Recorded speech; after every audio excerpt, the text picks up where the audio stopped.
അമ്പലത്തിൽ തൊഴാനങ്ങ് വരട്ടെ. വീതം വെച്ചപ്പോ സ്വന്തം പെങ്ങൾക്ക് സ്ഥലം കൊടുത്തിട്ടില്ല. അപ്പോഴാ പടച്ചോ നിങ്ങളുടെ കൂടെ ഉണ്ട്.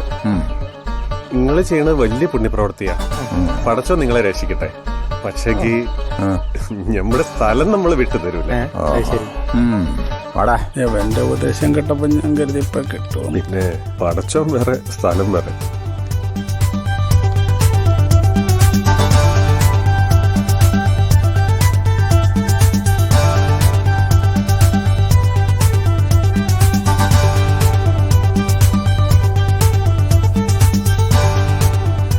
ഇറങ്ങിപ്പോടാ എന്റെ പറമ്പിന്ന്.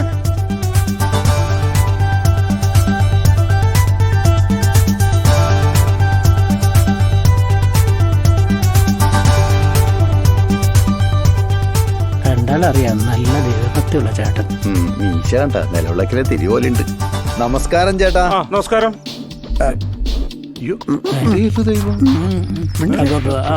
ചേട്ടാ ഒരു 100 രൂപയ്ക്ക് ചില്ലറ എടുക്കാനുണ്ടോ? ഇല്ല. ഓ ശരി. അവന്റെ ഒരു നിലവിളക്കും മീശയും.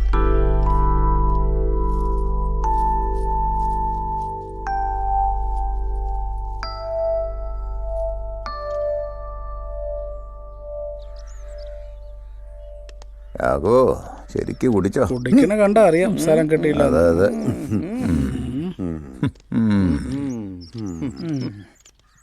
നോക്കിക്കോ രാഘവ, നമ്മൾ അടുത്ത് കാണാൻ പോകുന്ന ആള് നമുക്ക് സ്ഥലം തന്നിരിക്കും.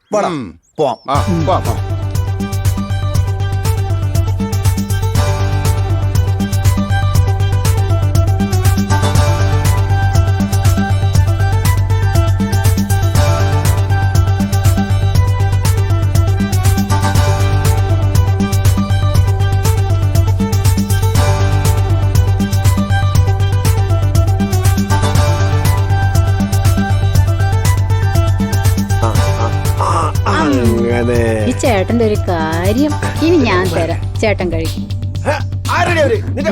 എന്ത് തമാശ എന്നോട് സംശയമാണ് ഈ കുടുംബത്തിൽ ഇത്രയും പ്രശ്നം ഉണ്ടാക്കുന്നേ.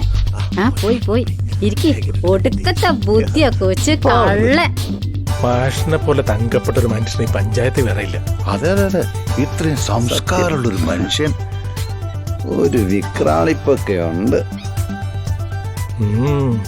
ഇവിടെ 2 അമ്പലം വെക്കാനുള്ള സ്ഥലമുണ്ടല്ലോ. മാഷ സമ്മതിക്കോടെ. വാ, ഇപ്പൊ തന്നെ എഴുതി കിട്ടിയാ മതിയായിരുന്നു. അപ്പൊ പിന്നെ വാസ്തു നോക്കാലോ. പിന്നെ മാഷ നാടിന് നല്ലത് ചെയ്യുന്ന ആളല്ലേ. ഉറപ്പായിട്ടും അമ്പലത്തിന് സ്ഥലം തരും. ഇത്രയും തങ്കപ്പെട്ട ഒരു മനുഷ്യൻ ഞാൻ കണ്ടിട്ടില്ല. മാഷേ